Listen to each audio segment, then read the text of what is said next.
अभी आपको बॉयलर पे फीड चेक वाल दिखने को नहीं मिलेगी। वहाँ पे होती है फीड चेक वाल, फिर भी हम फीड चेक वाल को नहीं पहचान सकते हैं। एक्चुअल में मैं आपको बता दूं, ये जो फीड चेक वाल है, ये फीड चेक वाल इसको क्यों बोलते हैं, इसका मतलब हम समझ लेते हैं। देखिए, इस वाल के अंदर चेक वाल भी होती है और ये जो वाल होता है ये बॉयलर को वाटर फीड करता है, इसलिए इसको हम फीड चेक वाल बोलते हैं। आप यहाँ पे देख सकते हो, ये देखिए नॉन रिटर्न वाल, यहाँ पे ये नॉन रिटर्न सीट है और यहाँ पे हमारा ये ग्लोब टाइप वाल है। तो यहाँ पे हमारा व्हील है हैंड से घुमाने के लिए और ये जो है ये सीधा स्पिंडल है। तो ये वाल हम ओपन क्लोज करते हैं। ये क्या काम करता है, वाटर को फीड करता है ये सीट, और ये जो सीट है ये नॉन रिटर्न का काम करता है। हम इसको चेक वाल बोलते हैं। अगर बॉयलर से ऑपोजिट प्रेशर यहाँ पे आता है तो उस ऑपोजिट प्रेशर से ये वाल ऑटोमेटिक क्लोज हो जाता है।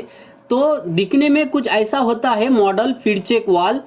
तो यहाँ पे फीड चेक वाल जो है, ये जो वाल है मोस्टली लो प्रेशर बॉयलर को होता है। हाई प्रेशर बॉयलर को अभी फीड कंट्रोल वाल आ गया है और चेक वाल सेपरेट बिठा लेते हैं, इसलिए फीड लाइन के ऊपर ये फीड चेक वाल दिखने को ज़्यादा करके नहीं मिलता है, क्योंकि अब ऑटोमाइजेशन आ गया है, इसलिए न्यूमेटिक फ्लो कंट्रोल वाल हम यूज करते हैं और चेक वाल सेपरेट लगा देते हैं। तो इस वाल में क्या है, इस वाल में चेक और फीड दोनों एक ही इसमें असेंबल है, इसलिए हम इसको फीड चेक वाल बोलते हैं। तो आइए चलिए, बहुत ही आज बढ़िया टॉपिक होने वाला है। हम देखने वाले हैं आज बॉयलर का माउंटिंग फिटिंग क्या होता है। तो देर ना करते हुए वीडियो को स्टार्ट करते हैं।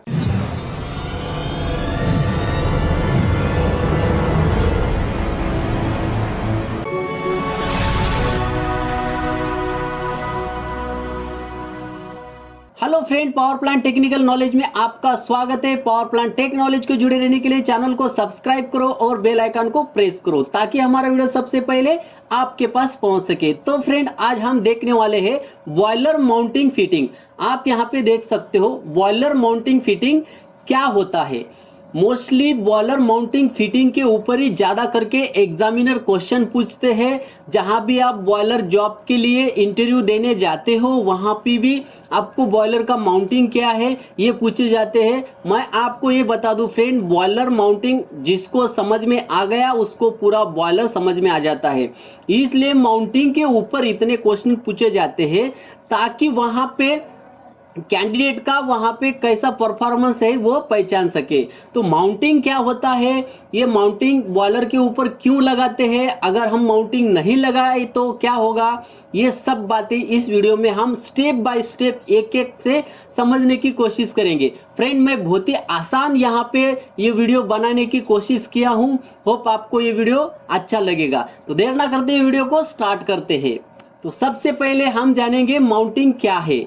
माउंटिंग जो होता है फ्रेंड, मैं आपको बता दूं कि माउंटिंग के बिना हम बॉयलर नहीं चला सकते हैं। जैसे कि आपको मैं एग्जांपल देता हूं, हमारा हो गया मोबाइल। मोबाइल तो अभी सभी के पास है, तो मोबाइल का माउंटिंग क्या है। तो मोबाइल का माउंटिंग मैं आपको बता दूं, मोबाइल में जो बैटरी होती है वो मोबाइल का माउंटिंग है। यानी कि अभी यहाँ हमें ये समझना है कि अगर हम बैटरी निकाल देते हैं तो मोबाइल नहीं चलेगा। इसका मतलब क्या है कि मोबाइल का जो माउंटिंग है वो बैटरी है, वैसा ही ये माउंटिंग होता है फ्रेंड बॉयलर के अंदर। अगर हम माउंटिंग में से कोई भी एक इक्विपमेंट अगर निकाल देते हैं तो हम बॉयलर नहीं चला सकते हैं। और क्यों नहीं चला सकते हैं उसके पीछे का ही रीजन मैं आपको यहाँ पे बताने वाला हूँ। तो चलिए देखते हैं कि माउंटिंग में क्या क्या आता है। तो माउंटिंग में हम स्टेप बाय स्टेप एक एक से देखेंगे। तो सबसे पहले यहाँ पे फीड चेक वाल मैंने आपको बताया है माउंटिंग में। फीड चेक वाल माउंटिंग में आता है। दूसरा, water level gauge glass mounting में आता है। तीसरा, सेफ्टी वाल माउंटिंग में आता है। चौथा, प्रेशर गेज माउंटिंग में आता है। पांचवा, टेम्परेचर गेज भी माउंटिंग में आता है। 6 नंबर पे आता है मेन स्टीम स्टॉप वाल। और यहाँ पे 7वां जो है हमारा माउंटिंग एयर वेंट वाल। इस चीज के अलावा हमारे बॉयलर के ऊपर माउंटिंग में कुछ भी नहीं होता है। अगर हमारे बॉयलर पे ये इतने सारे इक्विपमेंट है तो हम बॉयलर को सेफली चला सकते हैं। और यहाँ पे मैं आपको बता दूं, अगर इनमें से एक भी नहीं है, कौन सा भी एक नहीं है इक्विपमेंट, तो आप बॉयलर को नहीं चला सकते हैं। ये माउंटिंग होती है बॉयलर की। ये माउंटिंग क्या होती है, हम स्टेप बाय स्टेप यहाँ पे देखेंगे कि माउंटिंग क्या क्या है और उसका काम क्या है। अगर वो बॉयलर पे नहीं होता है तो क्या प्रॉब्लम आ सकती है, ये भी देखेंगे। और वो इक्विपमेंट कैसा होता है, उसका मॉडल कैसा होता है, ये एग्जाम में आपको मॉडल भी दिखाए जाते हैं कि ये माउंटिंग में है या एसेसरीज में है। तो फिलहाल हम माउंटिंग के ऊपर वीडियो बना रहे हैं और नेक्स्ट जो वीडियो आएगा वो एसेसरीज के ऊपर आएगा। तो हम यहाँ पे माउंटिंग के बारे में ही स्टडी करेंगे, एसेसरीज हम बाद में वीडियो में देख लेंगे। तो यहाँ पे हम स्टेप बाय स्टेप देखेंगे। तो सबसे पहले यहाँ पे हम देखेंगे बॉयलर स्टीम ड्रम। ये जो माउंटिंग है फ्रेंड, ये सब बॉयलर स्टीम ड्रम के ऊपर ही होते हैं। तो सबसे पहले हमें स्टीम ड्रम समझना जरूरी है। स्टीम ड्रम होप आपको मालूम होगा कि क्या होता है। और यहाँ पे देखिए डाउन कमर वाटर हेडर, यानी कि स्टीम ड्रम के बाद जो वाटर हमारा सर्कुलेशन होता है वो डाउन कमर हेडर में जाता है या फिर मड ड्रम के अंदर जाता है। तो आप यहाँ पे नीचे समझ लीजिए कि ये डाउन कमर हेडर या फिर मड ड्रम को वाटर जा रहा है। फिलहाल हम स्टीम ड्रम के ऊपर जो भी माउंटिंग फिटिंग होती है वो देखने वाले हैं। तो चलिए सबसे पहले बात करते हैं what is feed check valve. ये फीड चेक वाल्व क्या होती है, मैंने आपको अभी अभी बताया है कि फीड चेक वाल्व जो है ये वाटर को फीड करती है बॉयलर के अंदर और चेक भी करती है, यानी कि बैक प्रेशर जो आता है उसको रोक के रखती है। यानी कि हमारे फीड पंप के ऊपर बॉयलर का बैक प्रेशर आ सकता है, इसलिए यहाँ पे चेक वाल्व भी होता है।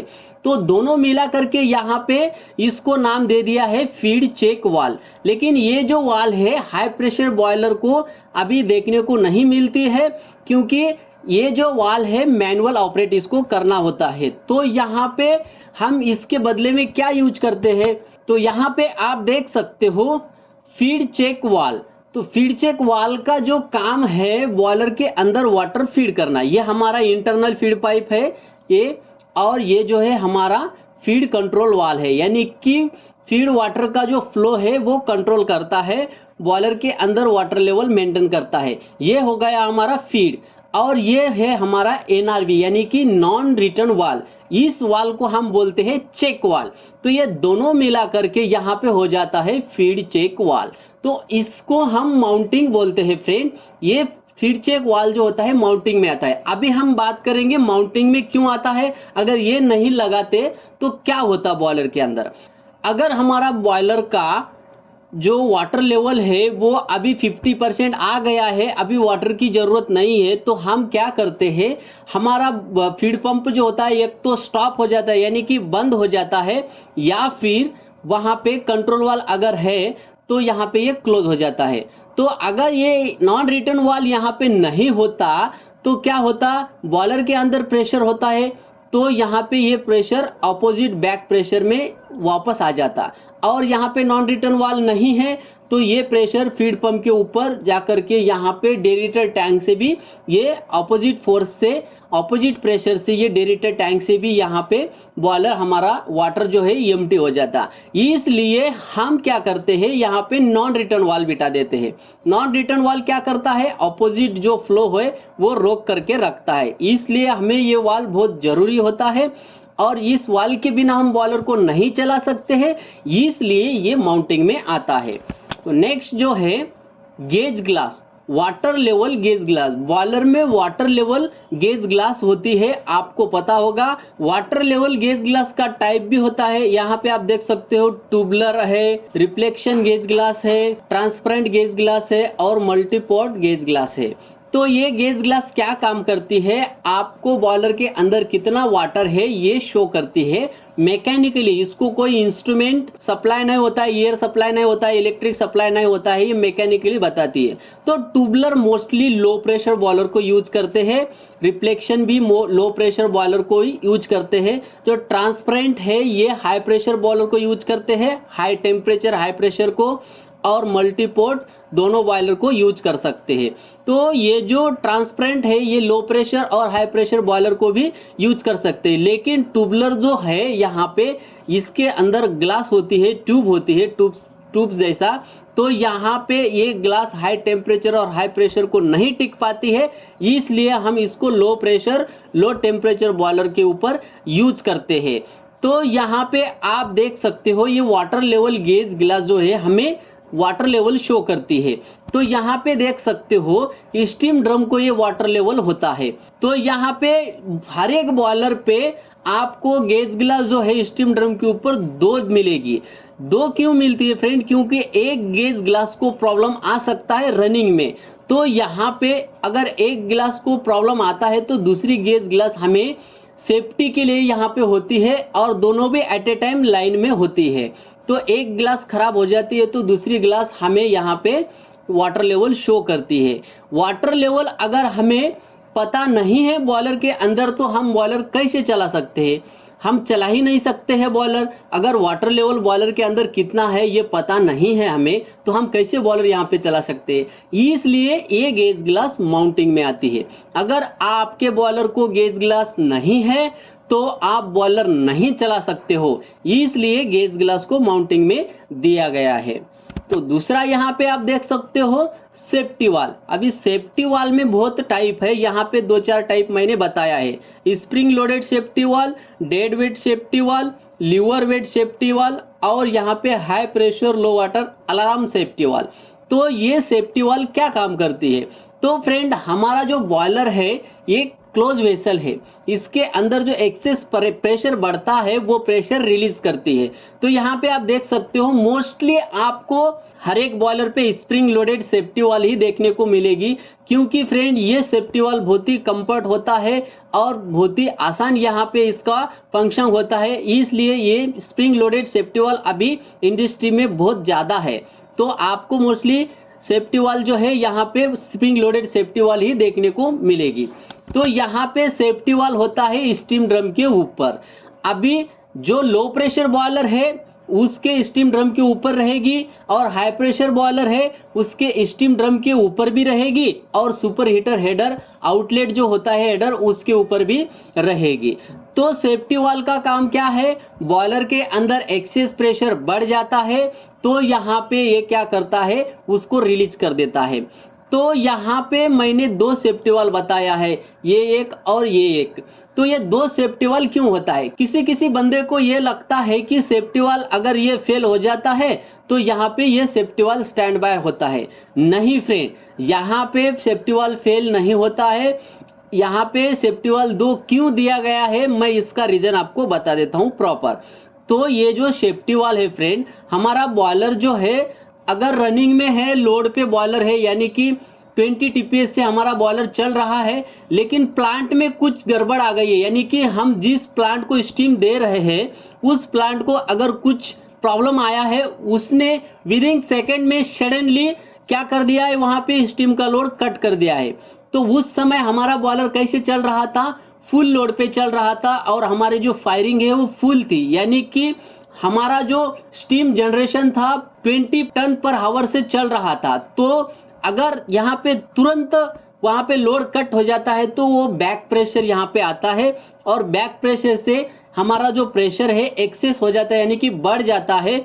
अगर हमारा प्रेशर बढ़ जाता है तो ये सेफ्टी वाल एक यहाँ पे ब्लो हो जाती है और ये जो दूसरी सेफ्टी वाल है तुरंत वहाँ पे ब्लो नहीं होने वाली है। अभी ये जो सेफ्टी वाल है यहाँ पे एक्सेस जो प्रेशर है यहाँ पे रिलीज करती है और स्टीम फ्लो यहाँ पे रिलीज करती है। अगर इस सेफ्टी वाल से वो जो फ्लो है हमारा स्टीम का कंट्रोल नहीं होता है, वो ज़्यादा ही बढ़ रहा है फ्लो और इस वाल से वो बाहर नहीं जा रहा है एक वाल से, तो यहाँ पे दूसरा भी वाल ब्लो हो जाता है, यानी कि बहुत ज़्यादा फ्लो हो गया है, बहुत ज़्यादा प्रेशर एक्सेस हो गया है, तो यहाँ पे दोनों भी सेफ्टी वाल ब्लो हो जाते हैं। तो इसका सेट पॉइंट कैसा होता है मैं आपको बता देता हूँ। अगर इसका 20 kg सेट पॉइंट है तो यहाँ पे 21 kg सेट पॉइंट रहेगा। अगर यहाँ पे 20.5 सेट पॉइंट है तो यहाँ पे 21 kg सेट पॉइंट रहता है। यानी कि मुझे यह बताना है आपको कि इस दोनों सेफ्टी वाल के अंदर डिफरेंट जो होता है 0.5 से लेके यहाँ पे 1 kg तक डिफरेंट होता है। तो ये जो सेफ्टी वाल है फ्रेंड, ये दोनों सेफ्टी वाल, अगर एक सेफ्टी वाल को फ्लो कंट्रोल नहीं होता है तो यहाँ पे दूसरा सेफ्टी वाल ब्लो हो जाता है, इसलिए दो सेफ्टी वाल होता है। तो यहाँ पे आप देख सकते हो माउंटिंग में क्या आता है, प्रेशर गेज। ये प्रेशर गेज मैं आपको इंटरनल बताने की कोशिश किया हूँ, होप आप इसको समझ पाओगे। तो ये डायल प्रेशर गेज है हमारा। अगर हमको बॉयलर के अंदर प्रेशर कितना है ये समझ में नहीं आता है तो हम बॉयलर कैसे चला सकते हैं, इसलिए इसको भी माउंटिंग में दिया है। इसके अंदर यहाँ पे बॉर्डर ट्यूब होता है, पिनियन गियर होता है और पॉइंटर होता है। ये क्या काम करते, देखिए फ्रेंड, यहाँ से हमारा प्रेशर आता है ऊपर, ये बॉर्डर ट्यूब एक्सपैंड होती है और ये जो सेक्टर लिंक है यहाँ पे इस पॉइंटर को घुमा देती है इस पिनियन के थ्रू। तो इस प्रकार हमें यहाँ पे प्रेशर बताता है। जैसे ही ये बॉर्डर ट्यूब एक्सपैंड होती है वैसा ही हमारा यहाँ पे प्रेशर गेज जो है प्रेशर बताना स्टार्ट कर देता है।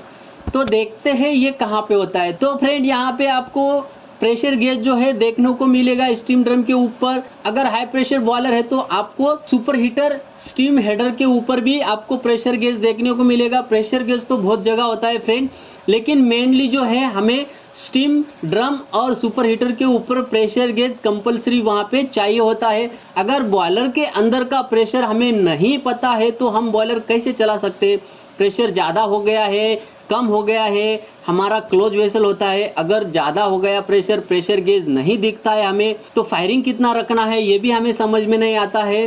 तो यहाँ पे कंपलसरी होता है प्रेशर गेज, इसलिए ये माउंटिंग में होता है, इसको हम माउंटिंग में कंसीडर करते हैं। तो फ्रेंड अगर हमारे बॉयलर के अंदर एक्सेस प्रेशर हो जाता है, प्रेशर गेज नहीं है, तो वहाँ पे हमें नहीं दिखता है, फायरिंग हमने फुल रखी है और वहाँ पे एक्सेस प्रेशर बढ़ जाता है। प्रेशर कंट्रोल हमारे सेफ्टी वाल के ऊपर तो हो सकता है, लेकिन हम हर टाइम सेफ्टी वाल ब्लो नहीं करना चाहते। अगर सेफ्टी वाल हर टाइम हम ब्लो करते हैं तो वहाँ पे हमारा जो स्टीम है वहाँ पे वेस्ट जाएगा, हीट वेस्ट जाता है, इसलिए हम प्रेशर गेज यहाँ पे यूज करते हैं। एक्सेस प्रेशर या फिर लो प्रेशर कितना है बॉयलर के अंदर हमें देखना जरूरी होता है, इसलिए ये प्रेशर गेज माउंटिंग में आता है। तो यहाँ पे और आप देख सकते हो टेम्परेचर गेज, बॉयलर के अंदर कितना टेम्परेचर है ये हमें देखना होता है। अगर हमें टेम्परेचर नहीं समझता है तो बॉयलर का बहुत सारी चीज़ ऐसी है टेम्परेचर गेज के ऊपर हमें समझ में आता है। तो यहाँ पे आप देख सकते हो टेम्परेचर गेज का इंटरनल मैंने यहाँ पे बताने की कोशिश की है। ये थर्मल एक्सपैंड के वजह से हमें टेम्परेचर बताता है। इसके अंदर स्प्रिंग होती है, ये टेम्परेचर के वजह से स्प्रिंग एक्सपैंड होती है और इस डायल को पॉइंटर को यहाँ पे घुमाती है, तो वहाँ पे हमें टेम्परेचर शो होता है। तो फ्रेंड मैं आपको बता दूं कि टेम्परेचर गेज अगर नहीं है तो हमारे बॉयलर में क्या हो सकता है। अगर टेम्परेचर गेज नहीं है तो हमारे बॉयलर के अंदर टेम्परेचर कितना है ये हमें समझ में नहीं आता है। और यहाँ पे आपको बता दूं टेम्परेचर गेज की वजह से बहुत हमें फ़ायदा होता है। तो फ्रेंड हमारी ट्यूब के ऊपर से डस्ट होती है और स्केल होती है बाहर वाली साइड से, तो हमारा ट्यूब का परफॉर्मेंस कैसा है, ट्यूब की कंडीशन क्या है, बॉयलर के अंदर की रिफैक्ट्री कैसी है, ये सब टेम्परेचर गेज के ऊपर हमें समझ में आता है। और बॉयलर के अंदर कितना टेम्परेचर है, बॉयलर ओवरहीट है या फिर टेम्परेचर लो है, ये समझ में हमें नहीं आता है विदाउट टेम्परेचर गेज अगर हम बॉयलर चलाते हैं तो फ्रेंड बॉयलर में टेम्परेचर गेज कंपलसरी चाहिए। अगर टेम्परेचर गेज नहीं है तो हम बॉयलर को नहीं चला सकते, चाहे वो लो प्रेशर हो या फिर हाई प्रेशर हो। कौन सा भी इक्विपमेंट, लो प्रेशर बॉयलर हो या फिर हाई प्रेशर बॉयलर, ये इक्विपमेंट कंपलसरी होता है बॉयलर को, यही हम कंसीडर करके चलाते हैं, इसी के ऊपर हम यानी कि विश्वास रख करके चलाते हैं। तो ये माउंटिंग में आता है टेम्परेचर गेज और इसका काम है टेम्परेचर शो करना। तो यहाँ पे आप देख सकते हो और क्या है माउंटिंग में, मेन स्टीम स्टॉप वाल। अभी ये मेन स्टीम स्टॉप वाल जो है कुछ ऐसा होता है फ्रेंड, राइट एंगल में भी होता है, यहाँ पे आप देख सकते हो एक्सिस एंगल में भी होता है। तो यहाँ पे ये जो मेन स्टीम स्टॉप वाल है ये क्या काम करता है, तो यहाँ पे आप देख सकते हो जो लो प्रेशर बॉयलर है उसका मेन स्टीम स्टॉप वाल रहेगा स्टीम ड्रम के ऊपर, और जो हाई प्रेशर बॉयलर है उसका स्टीम स्टॉप वाल रहेगा सुपर हीटर हेडर आउटलेट को। तो यहाँ पे आप देख सकते हो अगर हम स्टीम स्टॉप वाल नहीं रखते हैं तो हमारा स्टीम जनरेशन कितना हो रहा है और कितना फ्लो जा रहा है, कितना फ्लो वहाँ पे देना है, हमारे हाथ में फ्लो कंट्रोल ही नहीं रहेगा। और दूसरी बात यहाँ पे यह है कि हमें जो क्वालिटी की स्टीम देना होता है वो स्टीम हम नहीं दे पाएंगे, इसलिए स्टॉप वाल्व होता है। स्टॉप वाल्व के बिना हम बॉयलर को प्रेशराइज नहीं कर सकते हैं, इसलिए स्टॉप वाल्व होता है। तो फ्रेंड ये स्टीम स्टॉप वाल्व जो है यहाँ पे कंपलसरी होता है और ये माउंटिंग में आता है, इसके बिना हम बॉयलर को नहीं चला सकते हैं। तो स्टीम स्टॉप वाल्व और दूसरा क्या काम करता है, अगर कुछ इमरजेंसी में हमें बॉयलर के अंदर वाटर लेवल लो आ गई है और हमें बॉयलर आइसोलेट करना है, हमने फायरिंग गियरिंग तो बंद कर दिया लेकिन बॉयलर के अंदर जो भी स्टीम बचती है या फिर वाटर बचता है उसको हमें रोक के रखना होता है। तो अगर स्टॉप वाल्व नहीं है तो हम उसको कैसे रोक के रख सकते हैं, बॉयलर को कैसे आइसोलेट कर सकते हैं। तो फ्रेंड यहाँ पे स्टॉप वाल्व जो है, मेन स्टीम स्टॉप वाल्व जो है यहाँ पे कंपलसरी होता है। और दूसरी बात मैं आपको ये बता दूं कि बॉयलर के अंदर अगर वाटर लेवल लो हो जाती है, जो भी इमरजेंसी आती है बॉयलर के अंदर, उस इमरजेंसी के ऊपर वाटर लेवल लो हो गया या फिर हाई हो गया, ब्लो डाउन देते समय ब्लो डाउन वाल्व फेल हो गया, जो भी कंडीशन इमरजेंसी बॉयलर के अंदर आती है उसके ऊपर ऑलरेडी हमने वीडियो बना चुके हैं और उस वीडियो का लिंक जो है मैं आपको डिस्क्रिप्शन में दे दूंगा और आप इस आई बटन के ऊपर क्लिक करके भी देख सकते हो कि बॉयलर में वाटर लेवल लो हो जाने के बाद हम क्या कर सकते हैं और वहाँ पे हम बॉयलर को कैसे बचा सकते हैं। तो फ्रेंड यहाँ पे जो स्टॉप वाल्व है ये माउंटिंग में आता है, इसका रीज़न भी आपको पता हो गया कि ये स्टॉप वाल्व क्यों चाहिए और इसके बिना हम बॉयलर नहीं चला सकते हैं। दूसरी बात यहाँ पे यह है air vent valve. Air vent valve का भी बहुत बड़ा रोल होता है बॉयलर के अंदर और इस एयर वेंट के बिना हम बॉयलर को नहीं चला सकते हैं। एयर वेंट यानी कि ये यहाँ पे आइसोलेशन वाल्व होता है और ये एयर को वेंट करता है। और ये एयर वेंट कहाँ होता है मैं आपको बता दूं, यहाँ पे होता है फ्रेंड स्टीम ड्रम के ऊपर। ये एयर वेंट है, ये टॉप में होता है। ये टॉप में क्यों होता है, क्योंकि फ्रेंड हमारा जो भी बॉयलर के अंदर एयर होता है वो एयर टॉप में ही होता है, क्योंकि वाटर और एयर की डेंसिटी में डिफरेंट है। डेंसिटी डिफरेंट के वजह से यहाँ पे एयर टॉप में रहेगी और वाटर जो है बॉटम में रहेगा। इसलिए बॉयलर में जहाँ पे टॉप है, जो वेसल है वो टॉप पे है, तो वहाँ पे टॉप वाली साइड पे यहाँ पे एयर वेंट होता है। हाई प्रेशर बॉयलर है तो सुपर हीटर को भी एयर वेंट होता है और लो प्रेशर बॉयलर है तो यहाँ पे स्टीम ड्रम के ऊपर एयर वेंट होता है। तो एयर वेंट के बिना हम बॉयलर को क्यों नहीं चला सकते। तो फ्रेंड जब हमारा बॉयलर बंद होता है यानी कि स्टॉप कंडीशन में होता है, कूल डाउन होता है, तो वाटर लेवल हमारा क्या होता है, बॉयलर के अंदर 50% आप लेवल मेंटेन करते हैं। तो 50% बॉयलर के अंदर यहाँ पे एयर है, इसके अंदर कुछ भी नहीं है वाटर के ऊपर, तो यहाँ पे एयर है। तो ये एयर हमें स्टार्टअप के टाइम पे बॉयलर जब हम स्टार्ट करते हैं तो ये एयर बाहर निकालना होता है। तो ये एयर बाहर कब निकलेगी, जब इसके अंदर स्टीम प्रेशर डेवलप होगा, इसके अंदर स्टीम जनरेशन होगी तो वो स्टीम एयर को बाहर निकाल देगी और यहाँ पे क्लोज वेसल के अंदर स्टीम का जो है यहाँ पे प्रेशर बढ़ जाएगा। तो यहाँ पे एयर वेंट वाल्व जो है इसका भी बहुत बड़ा है रोल और ये माउंटिंग में आता है, इसके बिना हम बॉयलर को नहीं चला सकते हैं। और फ्रेंड मैं आपको ये बता दूं एयर वेंट वाल्व जो है ये कब बंद करना है। तो फ्रेंड हमारे एटमॉस्फेयर के अंदर प्रेशर कितना है 1 kg, तो 1 kg से ज़्यादा हमारे बॉयलर के अंदर प्रेशर आना चाहिए स्टीम का, उसके बाद हम एयर वेंट वाल्व को बंद कर देते हैं। तो फ्रेंड सेफ्टी मोड में यानी कि सेफ्टी रख करके हमें अगर बंद करना है तो यहाँ पे हम स्टीम ड्रम का जो एयर वेंट है हम 2 kg पे बंद करते हैं, 1.5 kg पे भी बंद कर सकते हैं। सेपर साइड अगर आपको रखना है तो 3 kg के ऊपर भी आप बंद कर सकते हो, कोई प्रॉब्लम नहीं। ज़्यादा प्रेशर के ऊपर आप बंद कर सकते हो, यहाँ पे कोई प्रॉब्लम नहीं, लेकिन 1 kg से नीचे प्रेशर के ऊपर आपको बंद नहीं करना है। प्रेशर 1 kg है यानी कि 1 kg से नीचे प्रेशर है ड्रम के अंदर, तो यहाँ पे एयर वेंट आपको बंद नहीं करना है। अगर 1 kg से नीचे आप बंद कर देते हो इस एयर वेंट वाल्व को तो आपकी एयर जो है बॉयलर के अंदर रह सकती है, इसलिए हम मोस्टली यहाँ पे 3 kg के ऊपर एयर वेंट वाल्व को बंद करते हैं। तो यहाँ पे माउंटिंग में हमें इतने सारे देखने को मिलते हैं पॉइंट माउंटिंग में। इसके अलावा माउंटिंग में कुछ भी नहीं आता है फ्रेंड। फीड चेक वाल आता है, वाटर लेवल गेज ग्लास आता है, सेफ्टी वाल आता है, प्रेशर गेज आता है, टेम्परेचर गेज आता है, मेन स्टीम स्टॉप वाल आता है और एयर वेंट वाल आता है। तो होप फ्रेंड बॉयलर का माउंटिंग क्या है ये आपको अच्छी तरह से समझ में आया होगा। अगर हमारा वीडियो अच्छा लगे, अगर आप हमारे चैनल पे नए हो तो चैनल को सब्सक्राइब करो और बेल आइकन को प्रेस करो ताकि हमारा वीडियो सबसे पहले आपके पास पहुंच सके। तो मिलते हैं फ्रेंड अगली ऐसी एक नेक्स्ट इंफॉर्मेटिव वीडियो के साथ, तब तक के लिए जय हिंद। Yeah.